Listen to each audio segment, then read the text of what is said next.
Добар ден, почитувани. Ова е почетокот на уште една нова Телма амбуланта. Петочото издание го реализираме во соработка со клиничката болница Жан Митрев. Дали вашето дете зачестано кива, чувствува јадеж и има црвенило на очите и носот, надразнителна кашлица или пак гребење во грлото? Може би страда од сезонска алергија. Како се диагностицираат и лекуваат алергиите во детска возраст, ќе ни појасни доктор Станислава Ангелеска, специјалист по педиатрија во клиничката болница Жан Митрев. Разговорот следува веднаш по рекламниот блок.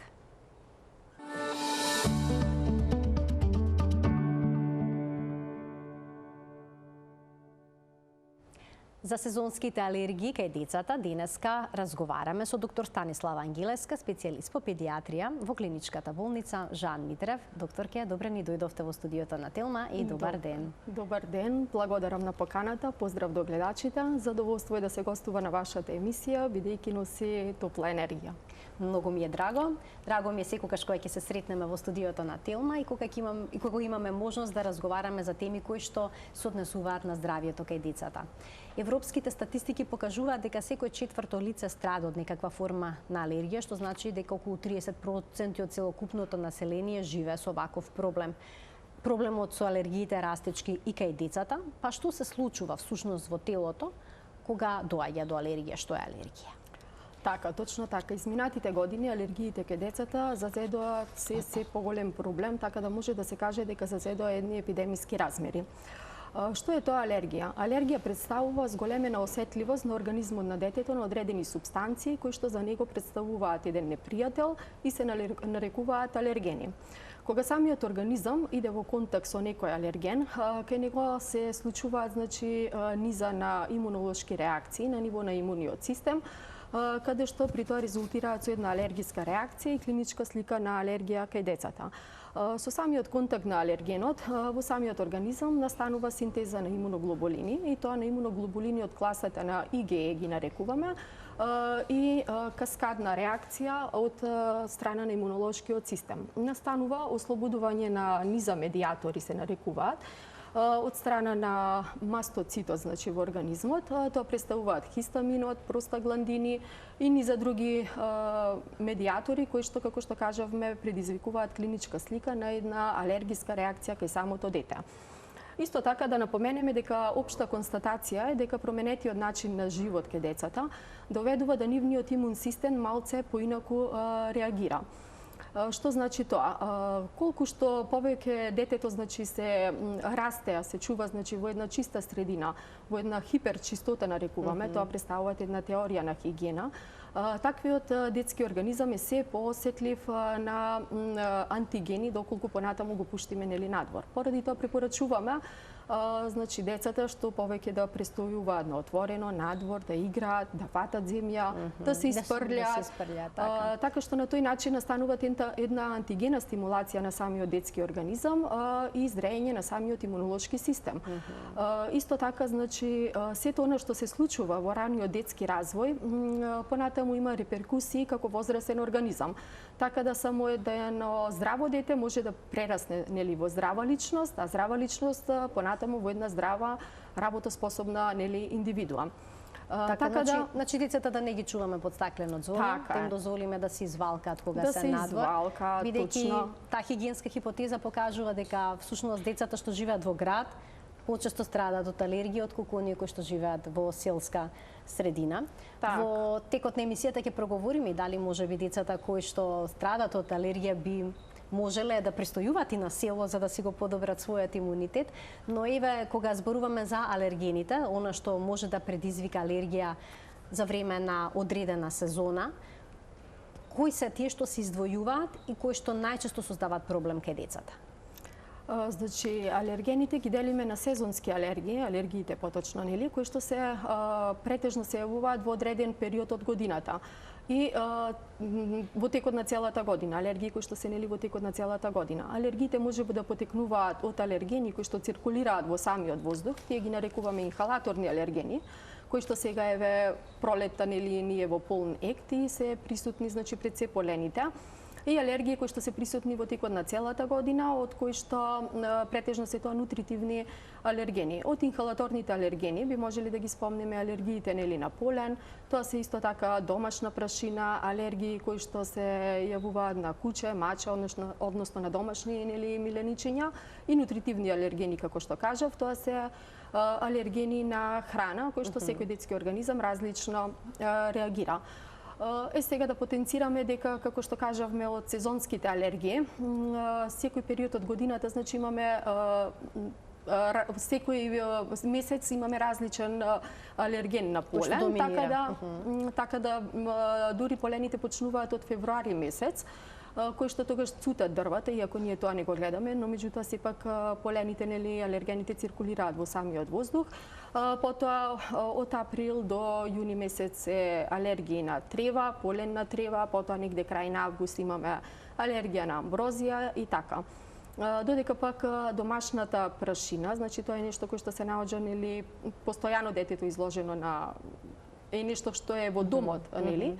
И тука исто така треба да појасниме дека не е всушност тоа на прашина која што ја гледаме насекаде, затоа што знаат мајките често да кажат као докторка, ние постојано чистиме, бришеме дома, но меѓутоа повторно детето има симптоми на алергија. Значи тоа не е таа прашина, пред се станува збор тука за дерматофагоидес ги нарекуваме. Тоа представуваат народски кажано грини, кои што се присутни, значи, на душеците, кои што спиеме, перниците.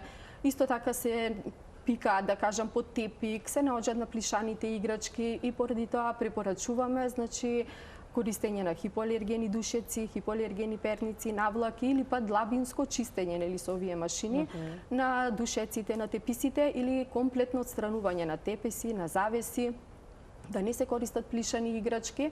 Така да од тој тип на грини, дерматофагоидес, имаме два типа, и тоа се дерматофагоидес фарине се нарекуваат и дерматофагоидес птеронисимус. Исто така, како што напоменав, имаме алергии на домашни миленичиња, на куче, на маче или па на други домашни животни, нели?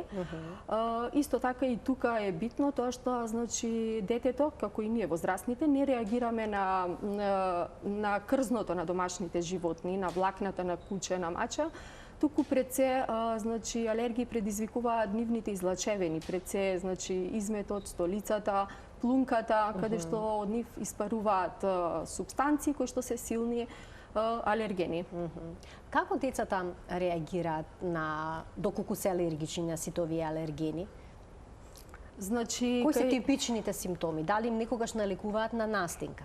Така, значи типични симптоми, класични симптоми, кај една алергиска реакција кај едно детенце, гледаме едно растечено носе, значи со еден серозен секрет, зацрвенети очиња, уток на очните капаци, солзење на очињата, кои што клиничката симптоматологија кај алергиите често знае да се преплете, значи со симптоматологија како кај вирусните инфекции.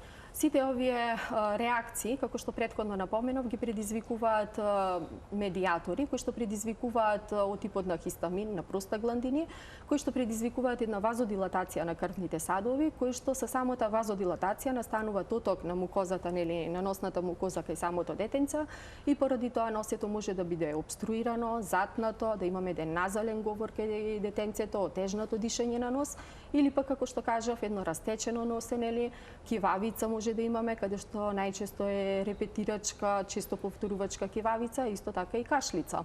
Надразнителна кашлицата, сува? Да, сува надразнителна кашлица. Може да чувствуваат гребење во грлото? Да, гребкање на грлото, нели, чешање на очињата, носето. Тоа се тие класични симптоми кои што би можеле да ги издвоиме од една вирусна инфекција. Исто така... Но некогаш и вирусната инфекција е проследена со растечено носе, надразнителна кашлица, гребкање во грлото, па како да се направи сега разлика, дистинкција? Вирусната инфекција најчесто е предизвикана и со температура, значи со една фебрилност, која што не мора да биде висока фебрилност, но меѓутоа честа... Значи, кај алергија никогаш нема фебрилност, односно покачена температура. Така, кај алергиите, значи немаме тука фебрилност, немаме покачена температура. Исто така во однос на лабораториските параметри, кај алергиите немаме зголемување на инфламаторните маркери, значи имаме мирно ЦРП, мирни леукоцити, што не е случај значи кај вирусни инфекции, па и кај бактериски инфекции. Значи кај бактериските инфекции претежно инфламаторните маркери ни се покачени. Исто така и секретот кај алергиите е еден фрозирен воден секрет, што не е случај кај бактериските инфекции. Нели кај бактериските инфекции имаме промена на бојата на секретот кој што преминуваат на кај жолто-зелена.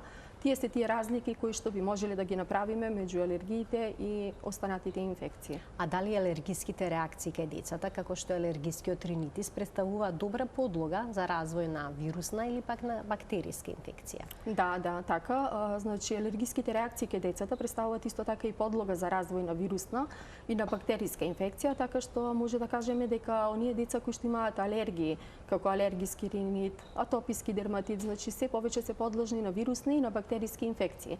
Исто така не напоменав дека една вирусна инфекција ни трае 7 до 10 дена максимум. Меѓутоа, кај алергиските ринити да конкретно, значи таа инфекција трае пролонгирано, односно подолго од 2 недели. Така да доколку имаме клиничка симптоматологија, кој што трае подолго од 2 недели, тогаш значи треба детето алергиски да го проследиме и да се посомневаме дека најверојатно станува збор за некоја алергиска реакција. Кога ќе дојде таков еден мал пациент со симптоми кои што ги наведовте, на каков начин утврдувате кој е причинителот за алергијата кај него? Значи, постојат тестови кои што ги правиме, тоа представуваат кожни алерголошки тестови, како и тестови кои што се прават преку крв. Кажуваме дека кожните алерголошки тестови представуваат златен стандард, односно најдобра метода во дијагностицирање на алергиите. Кожните алерголошки тестови имаме две палити, значи на кожни алерголошки тестови, и тоа е инхалаторна палита, како што кажавме, на полен, домашна прашина, на миленичиња, како и нутритивна палита, тоа се на храна, значи разни типови на храна. Кожните алерголошки тестови се прават на подлактицата, внатрешната страна, значи на подлактицата, каде што директно капнуваме алергени и со една мала ланцета вршиме нежно гребкање на самите капки. При тоа, во рок од 15 минути го читаме резултатот и при тоа гледаме доколку има некоја реакција или па можеби па и да нема реакција. Нели? Доколку има реакција, имаме една папула кој што е на една еритемна основа, кој што тоа ни покажува дека самиот тест, кожен тест, значи е позитивен и конкретно може да ги расчистиме сите сомнежи околу тоа кој алерген нели е предизвикувач на самата алергија кај децата. Освен кожните... Само да тука да задржим уште малку кај кожните тестови. Тука означуваат 1+, 2+, 3+, дали е лесна реакција, дали е средна реакција или па дали алергијата е со силна алергиска реакција. Доколку има 1+, дали тоа значи дека една ваква блага алергиска реакција може да предизвика силни симптоми на алергиски ринитис? Може ли врз основа на тоа да потврдите дека па најчесто благите реакции значи предизвикуваат и полесна клиничка слика, за разлика од оние да може да предизвикат алергиски ринит секако, но меѓутоа со појака клиничка слика се оние кои што се со 2-3+, нели кои што се посилна предизвикуваат посилна алергиска реакција.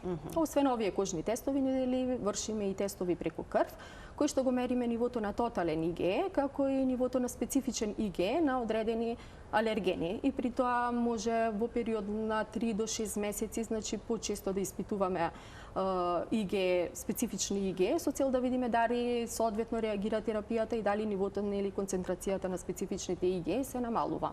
Во кој правец може да видиме ни оди алергијата. Дали кај деца помали од 2 години се точи резултатите што се добиваат преку крв? Кај деца, значи, помали од 2 години, исто правиме и кожни алерголошки тестови, доколку видиме дека процениме самото дете може да се работува, исто така и преку крв. Меѓутоа, преку крв, значи, доколку испадне негативен резултатот, тоа не значи дека е негативен и дека не реагира на одредена алергија, поради тоа што имуниот систем кај малите деца, претежно до 3 години, се уште не е нели зрел, не е комплетиран самиот имун систем, така да и тие негативни резултати кои што не излегуваат, не може да ги земеме дека се негативни, дека е веродостоен резултатот. Ке ги поканиме гледачите од овој момент да се вклучат во денешната Телма амбуланта со нивни прашања. Зборуваме за алергиските реакции во детска возраст, пред се за сезонските алергии, но ќе бидат опфатени и другите аспекти кои што се поврзани со оној така наречен алергиски марш, односно прогрес на алергиската болест кај децата. Телефонот на телевизија Телма ќе биде испишан на екраните. Од овој момент, почитувани, емисијата ќе биде контактна. Споменавте, значи, на каков начин се това се тестира и споменавте дека за да се направат кожните тестови, детето треба да соработува. Што тоа значи? Значи, за да се направат кожните тестови, точно, детето треба да соработува. Значи, на каков начин? Треба да е мирно? Треба да е мирно, секако треба да е мирно, затоа што сепак нели се капнуваат алергени по една капка од секој алерген и при тоа со мала ланцета нели вршиме грепкање на кожичката. Методата е безболна, трае кратко, нема крв, родителот е со него, но меѓутоа сепак треба да постои една соработка нели на детето, да сепак да е прилично мирно. Значи се случува да не ви дозволи детето да го направи овој тест. Во тој случај може на грбот да се направат овие испитувања? Да, може исто така и на грбот, каде што исто начинот е исти како и на натрешната страна на подлактицата. Понекогаш родителите на своја рака сами прават вакви испитувања, прецен крвни анализи кои што се темелат на IgA, ако не се лажам, IgE, се извинувам, антителата. Советувате ли да се прави на една широка, голема палета и да се прави тоа на своја рака или пак мора да има некоја насока од педијатар? Тоа не, најпрво треба нели сепак детето да го проследи педијатар, да се направи еден педијатриски преглед, па потоа самиот педијатар одредува нели дали има потреба да се направат алерголошки испитувања и кои алерголошки испитувања да се направат. Така, да даде насока педијаторот, имаме двајца гледачи кои што ќе ги вклучиме во емисија. Добар ден за првиот од нив. Добар ден. Добар ден, повелете. Поздрав до Цветко студио. Благодарам. Би сакала да ја прашам докторката, внучето му е на 10 месеци појави алергија со тоа што се појавува црвенила на меките делови, значи позади коленцата, доле на стапалата, кај гуждовите, кај рачињата, кај што се свиткува лактот на вратот. Така, тоа е инсипин или како екзем? Тогаш ми даваа терапија што даваа сега, јас како баба да не кажам, не знам точно. Докторите ги задржаа 10 дена и мајка и бебе, пошто се дуеше бебето. После сите диети, детево доби слабо железо во крвта му заслабна и сега имаме проблем и со железото, и со диетата. Мислам се уште се спроведува диетата. А би ја прашала докторката што се низините сугестии, како понатаму со детево, затоа што мора и имунитетот некако да му зајакнеме, се оди селективно во исхраната. Така. Се уште сме така ограничени во исхраната, а детето е веќе 15 месеци. И што е тоа атопична кожа и дали може паралелно двете диагнози да се појават? Така. Затоа што во моментот се употребува и она крема за атопична кожа. Како да го елиминираме тоа? Добро, ви благодарам за вклучувањето во програма. Што ќе советувате во еден ваков случај, бидејќи се случува да детето да биде алергично на многу работи и тие да бидат исфрлени од исхраната. Исхраната се свиде само на неколку продукти. И еве го епилогот. Така, најверојатно тука станува збор за атопичен дерматит, кој што атопичниот дерматит, значи тоа представува една алергиска хронична реакција, чија манифестација е на самата кожа. Кај атопичниот дерматит, како што е, например, во случајот, значи пред се појавува на некои предилекциони места, пред се на најверојатно и кај самото детенце, тоа на обравчињата на детенцето, на лактите, на прегибите, нели, кои што претежно се јавува во тој период, во доенечкиот период и кај деца претежно до 3 години. Така да, тука сепак треба да внимаваме, колку што разбрав, 15-месечно е детенцето, така? Да внимаваме, значи, во исхраната, да не ги внесуваме оние силни алергени, кои што се, така да, например, да не се употребуваат, често да не се воведува во исхрана рибата, поради тоа што нели не е силен алерген, морски плодови, белката од јајцето, млеко, затоа што и кравиото млеко, протеините нели на кравиото млеко може да предизвикуваат една реакција и препорачуваме, значи, пред се и го форсираме доењето, од прилика до 2 години, значи, кај децата. А кога е намалено железото, а детето мора да е на диета? Значи, во тој случај секако треба не се исклучува телешкото месо, затоа што телешкото месо го сметаме како слаб алерген, така да младо телешко месо кој што е богато нели со железо, жолчката од јајцето исто не е силен алерген, нели? Белката ја третираме како по-јак алерген, така да сепак не би се исклучиле сите продукти од исхраната. Не би се исклучиле, и доколку има потреба воведување на железен препарат, нели? Суплементација. Уште еден гледач имаме што очекува да се вклучи во денешната Телма амбуланта. Добар ден за него. Добар ден за следниот гледач. Го слуша. Поздрав докторката, се работи за 2-годишно детенце. Така? Затоа што е више долг период носето му е постојано, што викам, има сајмови и кашла, температура ништо. Пробавме со широпи на природна база, докторката го препиша, а сега преминавме на антибиотик. А реакција не е нешто подобрено, постојано па кашла. И ја инсистирав да се направи алерготест и од кога е дозволено да се прави колку години алерготест да се дознае од и више 2 недели е у таква состојба. Аха, значи 2 недели кашле во ред. Да. Во ред. Ви благодарам за вклучувањето. Дали 2 недели е долг период кој што би сугерирал на можна алергија? Па да, или може и вирусна инфекција да предизвика може и вирусна инфекција да предизвикува, нели, до 2 недели вирусните инфекции имаат симптоматологија. Меѓутоа, ниту една вирусна инфекција над 2 недели не трае. Со исклучителни случаи, доколку самата вирусна инфекција се искомплицира или пак на самата вируза се накалеми некоја друга бактериска инфекција. Доколку во случајов, значи, кашлицата, како што кажа гледачката, нели, трае подолго од 2 недели, тогаш самото дете треба алерголошки да се проследи и да, секако треба да се направат кожни алерголошки тестови или пак преку крв. Од која возраст може да се направат овие тестови? Тоа беше едно од подпрашањата. Може, значи од 2 години може да се направат слободно. Од 2. А пред 2 години? Ако се децата помали од 2 години? Ако се пред помали од 2 години, значи кажавме дека може да се направат, меѓутоа сепак детенцето треба да соработува и резултатите се подискутабилни, затоа што и тоа што би испаднало негативно не се зема за релевантно, бидејќи нели имуниот систем не е зрел, не е комплетиран се уште. Што се презема откако ќе утврдите дека детето е алергично на одредени алергени? Во случај доколку се работи за сезонски алергени, како што е поленот, можно ли е детето да се заштити на некаков начин? Ето вака, конкретно, например, кај сезонските алергии, конкретно на полен. Значи, ние не можеме да ја контролираме на некој начин природата, нели? Но сепак може да избегнуваме, значи, изложеност кога концентрацијата на полен во воздухот е највисока.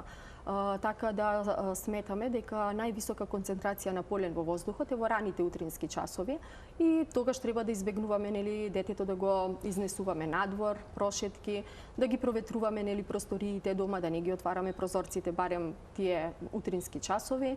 Исто така, кога времето е ветровито, тогаш циркулацијата на поленот во воздухот исто така е зголемена, додека па кога е врнежливо времето, тогаш концентрацијата на полен е најниска. Исто така и кај алергии, како што кажавме, на домашна прашина, нели, на овие дерматофагоидес, треба да, доколку диагностицираме дека детето имат алергија на дерматофагоидес еронисимус или фарине, тогаш треба да ги извадиме теписите дома, завесите, нели, да не се користат плишани играчки, душеците да ги чистиме со длабински чистачи, така да тоа е нешто каде што може да воспоставиме некоја контрола. Доколку пак имаме алергија на нутритивна алергија, нели, на одредени докажани продукти, тогаш ги избегнуваме, ги исклучуваме од исхраната. И освен ова што може да го преземеме, нели, сепак треба детето да го ставиме под заштита, односно под соодветна терапија. Каква терапија обично се практикува?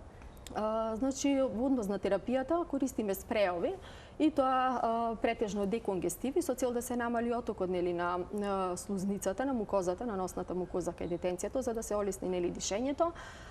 Потоа исто така препорачуваме честа тоалета на носето, наутро и вечер, со солен раствор, со солени капки. И при тоа одиме, значи, етапно. Доколку и ова не помогне, тогаш користиме тописки кортикостероиди, тописки спрејчиња, нели, препарати, а исто така и антихистаминици, кои што може да бидат тописки или пак орално, значи во форма на сирупчиња или пак таблети доколку детенцето нели е поголемо. Родителите се плашат од препаратите кои што содржат кортикостероиди. Можат ли да му наштетат на детското здравје? Освен што ќе му помогнат во одреден момент. Дали се тие меч со две острици? Значи, кортикопрепаратите, да, точно се меч со две острици, меѓутоа тоа се зборуваме кога даваме системски кортикопрепарати, значи кога даваме во форма на таблети на сирупчиња. Меѓутоа, овие тописки, тие се локално, значи локални спречиња, кои што се ниско дозирани, со ниска концентрација, така да слободно може да се користат и подолг временски период. Даваат резултат веднаш по земањето? Да, даваат резултат секако. Колку обично време треба да се земаат овие спречиња? Колкав период? Значи, овие спречиња се цело време додека е присутен тој алерген во воздухот? Така, овие спречиња се користат значи подолго време, не само додека се присутни симптомите, затоа што може симптомите за отприлика 7 до 10 дена да се регулираат, да се намалат и тогаш претежно родителите ги исклучуваат од употреба спречињата и повторно се надоврзуваат истата симптоматологија. Значи тие се користат подолго време, барем месец, два. Значи слободно може да се користат поради тоа што имаат локално дејство. На која возраст обично се јавува алергиски ринитис кај децата? Алергискиот ринитис кај децата претежно се јавуваат од 3 години па нагоре, најчесто на 6 годишна возраст, па се до тинејџерска возраст. До 3 годишна возраст кажавме дека претежно се јавуваат екземи кај децата, атопии, односно атопискиот дерматит. Од 6 години до тинејџерска возраст е присутен алергискиот ринит, па понатаму тоа може да пролонгира во една алергиска астма. Значи тоа го нарекуваме еден алергиски марш, но меѓутоа не значи дека секој атописки дерматит би преминал во астма нели кај детето, така да може да допре во некој од овие компоненти, да премине само во алергиски ринит или пак да си остане само атопија кај самото детенце. Исто така не напоменав на почетокот дека алергиите кај децата, значи зошто некои деца имаат алергија, некои немаат алергија. Значи пред се тука е многу битна генетската компонента.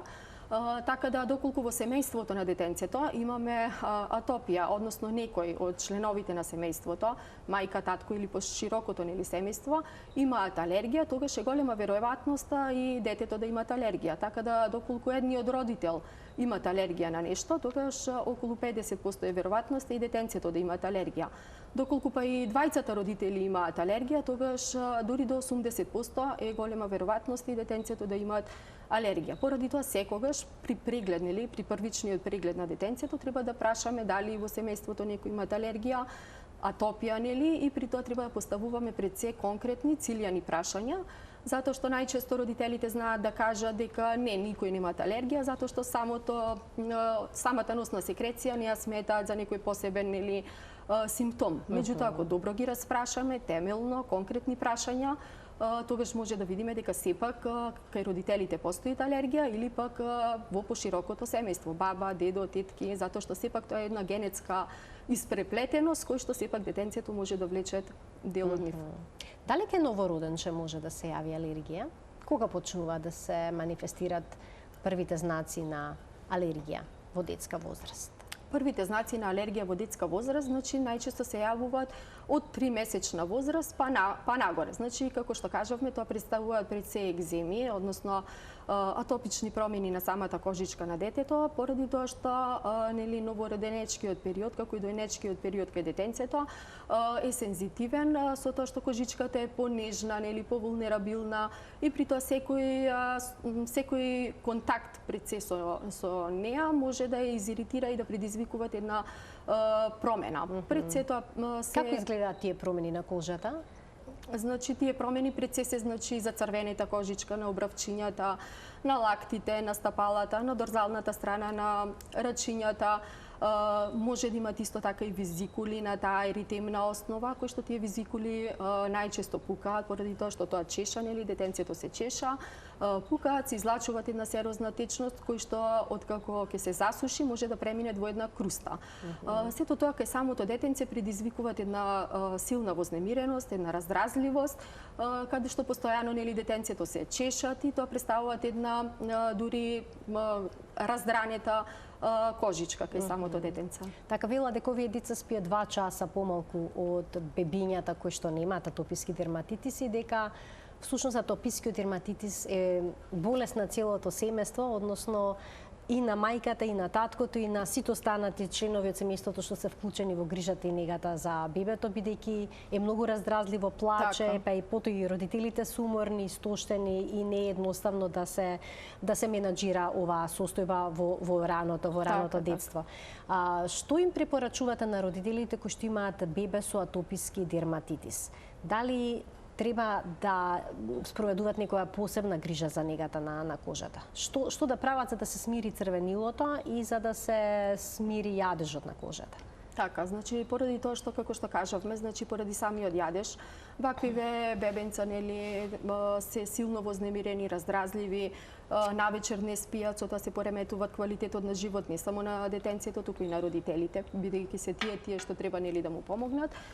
Поради тоа може да препорачаме локално тописки, значи кортикостероидни масти за да се ублажи самата инфекција, како и нега, значи козметика од линијата за осетлива, за сензитивна кожа кај самите деца. Велат емолиентите дека помагаат, да, ги препорачувате? Да, емолиенти и честа хидрација на кожата, значи што почесто да се хидрира, да се мачка кожата, затоа што тие екзематозни промени кои што се суви, оштетени, кои што понатамо постои задебелување на самата кожа, односно една лихинификација, ја нарекуваме, се јавуваат на самата промена. Дали овие промени на кожата што се јавуваат во форма на екзем се резултат на алергии кои што се поврзани со прехранбени продукти, односно алергии на храна? Да, исто овие промени може да бидат поврзани и со алергии, нутритивни алергии, односно на прехранбени продукти, кои што најчесто силни алергени ви представуваат млекото, кравиото млеко, нели? Исто така да напоменам дека и детенцето доколку е на доење, ако мајката значи конзумира поголема количина на кравио млеко, на млечни производи, исто така тоа може да се пренесе и преку доењето и да реагира и самото доенче, нели? Значи, мајката треба да внимава што внесува из храната? Да, доколку имаме значи детенци вака со вакви екзематозни промени, со атопични промени, мајката треба да внимава во исхраната, да ги исклучи пред се оние силни алергени, бидејќи сето тоа се пренесува или да забележи кога јаде некој продукт, дали потоа детето ќе има посилна реакција, претпоставувам. Да, точно. А потоа тој продукт да го точно, тие продукти каде што се гледа дека има трајно треба да елиминира додека дои или по извесен период повторно треба да си го внесе во исхраната и да провери дали кај детето се смирила реакцијата? Така, значи како што расте самото детенце, така и созрева нели имуниот систем и при тоа по тие промени не се толку забележителни и не толку се јавуваат, нели? Така да може и понатамо и да исчезнат. А може ли да се јави атописки дерматитис кај бебето откако ќе се воведе немлечната исхрана, односно кога ќе почне детето да јаде од продукти, цврста храна? Да, секако дека може, затоа што тоа е уствари директен контакт со самиот алерген, доколку реагира. Така да, ако понатамо над 2 години, нели, ако детенцето повеќе не се дои, значи, ако се дава кравио млеко, може да кравио млеко, други нели алергени, белка од јајце, како што кажавме, јаткастите плодови се силни алергени, исто така може да предизвика алергиски реакции кај самото дете. И некои овошки како што се јагодите, малините, да, капините. Јагодите, да, точно, јагоди, малини, капини, значи поради тоа и тие ги вклучуваме многу покасно во исхраната кај деца кои што се склони на алергија и кај здравите нели деца. Кога се воведува одреден продукт кај бебињата, тој треба да се дава неколку дена и потоа дури да се започне со пробување на нов вкус. Зошто тоа се практикува? Дали позадината всушност е алергијата? Точно така, значи алергијата е позадината пред се на се. Поради тоа препорачуваме кога воведуваме дохрана на самото детенце, нели со овие кашички, препорачуваме еден продукт да се дава неколку дена, дури пожелно и една недела еден продукт, потоа друг продукт, па двата продукта нели да ги мешаме во кашичка, така да се со цел да видиме да не се пројави некоја алергиска реакција на некој даден продукт. Може алергиската реакција се сведе само на црвенило околу устето?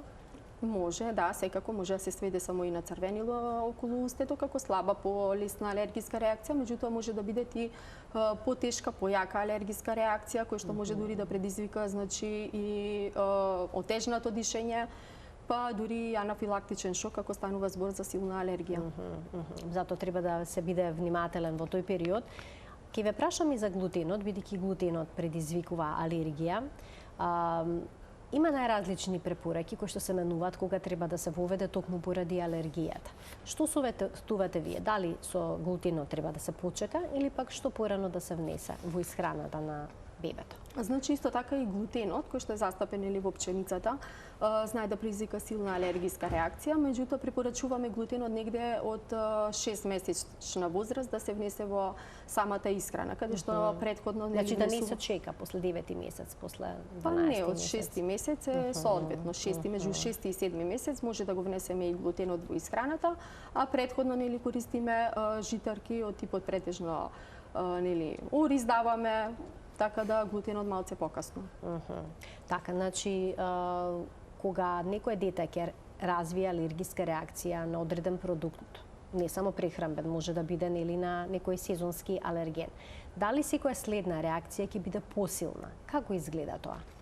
Да, така, значи секоја следна реакција понатаму организмот на детенцето реагира побурно, затоа што се предизвикуваат значи појака имунолошка реакција, значи побрзо настануваат ослободување на тие медијатори како што се хистаминот, простагландините од самите мастоцити, односно алергенот е тој кој што го обложува тој нели мастоцит и многу брзо настанува разрушување на самата мембрана на мастоцитот и ослободување на гранулите кои што се наоѓаат овие медијатори. Така да секој нареден контакт со алергенот предизвикува се посилна и побурна алергиска реакција кај детето. Дали децата ги надраснуваат алергиите на кравје млеко? Алергиите на кравје млеко, значи пред се тука исто така би сакала да истакнам, затоа што често се мешани или меѓу родителите алергија на кравје млеко и интолеранција на кравје млеко. Значи тука станува збор за две различни работи. Алергија на кравје млеко всушност представува алергиска реакција на самиот организам на протеинот, конкретно на казеинот кој што се наоѓа во млекото. Исто така и на глобулините, поради тоа кога правиме, испитуваме тестови дали детето имат алергија на кравје млеко, значи го испитуваме казеинот, алфа глобулините и бета глобулините. Додека пак интолеранција на кравје млеко, тоа представува пред се интолеранција на лактозата, тоа представува млечниот шеќер кој што се наоѓа нели во млекото и настанува како резултат на недостаток на ензим лактоза кој што учествува во разградување на лактазата кој што се наоѓа нели во млекото. Недостатокот на овој ензим кај детенцето може да биде вроден и стекнат. Вроден потешки алергиски реакции се јавуваат доколку самото детенце е хомозиготно, односно доколку начинот на наследување е хомозиготен, но меѓутоа може да биде и хетерозиготен каде што имат послаба алергиска реакција или пак може да биде стекнат каде што поради чести вирусни и бактериски инфекции настануваат едно оголување, нарушување односно на слузницата кој што го обложува дигестивниот тракт и поради тоа може да се јават исто така интолеранција на кравје млеко. Меѓутоа, значи како што расте детенцето, може да ги надрасне нели и овие алергии со исклучок нели на интолеранцијата на кравје млеко, бидејќи недостатокот на тој ензим е така, тоа е трајно. Секогаш трајно присутен. Но има тука продукти кои што се без лактоза. Так. И сепак и можат и мала доза на лактоза да толерираат, така што млечни продукти, како што се сирење, кашкавал, кисело млеко, понекогаш и можат да конзумираат. И моето последно прашање во денешната Телма амбуланта се однесува на симптомите кои што ги даваат прехранбените продукти кога станува збор за алергија. Можат ли тие да се манифестираат како некоја вирусна инфекција, односно прехранбен продукт да предизвика кашлица, алергија на прехранбен продукт да предизвика кашлица, течење на нос и слично? Да, прехранбените продукти значи најчесто предизвикуваат дигестивна симптоматологија, дигестивни проблеми, но меѓутоа и покрај тоа што предизвикуваат проблеми од страна на дигестивниот систем, може да предизвикуваат и една репетирачка, пролонгирана кашлица, така конкретно и казеинот нели во како протеин кој што е застапен во кравјето млеко може да предизвикат една подолготрајна кашлица. Но меѓутоа сепак најчесто нутритивните алергии предизвикуваат проблеми од страна на дигестивниот систем, каде што имаме потечни столици, пенушави столици, така ги нарекуваме. Потоа исто така може да се јави и повраќање поради нетолеранција на самиот продукт, на самиот нутритиент, меѓутоа и од типот на респираторна симптоматологија и осип по кожата. Тие се три таргет органи каде што пред се се манифестираат алергиските реакции на респираторен систем, дигестивен и на кожа. Уште еден гледач ке вклучиме. Добар ден за него. Добар ден. Повелете. Поздрав за емисијата, редовно ве гледаме. Баш ми е драго. Би сакала да ја прашам докторката, го спомна проблемот со интолеранција на лактоза, чест проблем кај бебињата. Значи, моето бебенце 4 месеци, на ексклузивно доање сме, но ни се појави од 2 месец, па еве на наваму крвави столици со нишки, крвави нишки, као кончиња, ама сега и пообилно во последниот период. Проверивме алерготест, преку крв не е алергична на казеин, кравиот протеин, ни останува уште интолеранција на лактоза. Дали е возможно да биде тоа симптом, крвавата столица, течни онака баш експлозивни столици има, чести столици, и дали решението би било да се отфрли доењето, бидејќи во мајчино млеко има лактоза и да преминеме на некоја формула без лактоза. Ви благодарам многу. Ви благодарам за вклучувањето во денешната емисија, повелете. Да, точно, значи кај интолеранција на лактоза, освен тоа што се јавуваат течни пенушави столици, како што кажав, може да се јавуваат и така нишки, значи на крв, односно слузница со примеси на крв. Така да доењето не би препорачале да се отфрли, затоа што напротив, значи пред се ние педиатрите форсираме ексклузивно доење до 6-тиот месец, по можност до годината да е детенцето на мајчина исхрана, на мајчино млеко.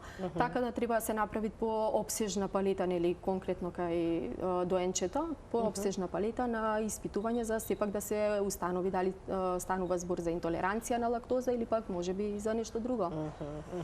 Јас ви благодарам многу за вашето денешно гостување и за подробните описи и појаснувања поврзани со бројните наши прашања на оваа тема. Благодарам, се надевам дека едукативно делуваше темата на гледачите. Почитувани, ви благодарам што не следевте и денес. Ова беше уште едно издание реализирано во соработка со клиничката болница Жан Митрев. Ви благодарам на вниманието со кое што не гледавте и денеска и следите на секој работен ден на телевизија Телма.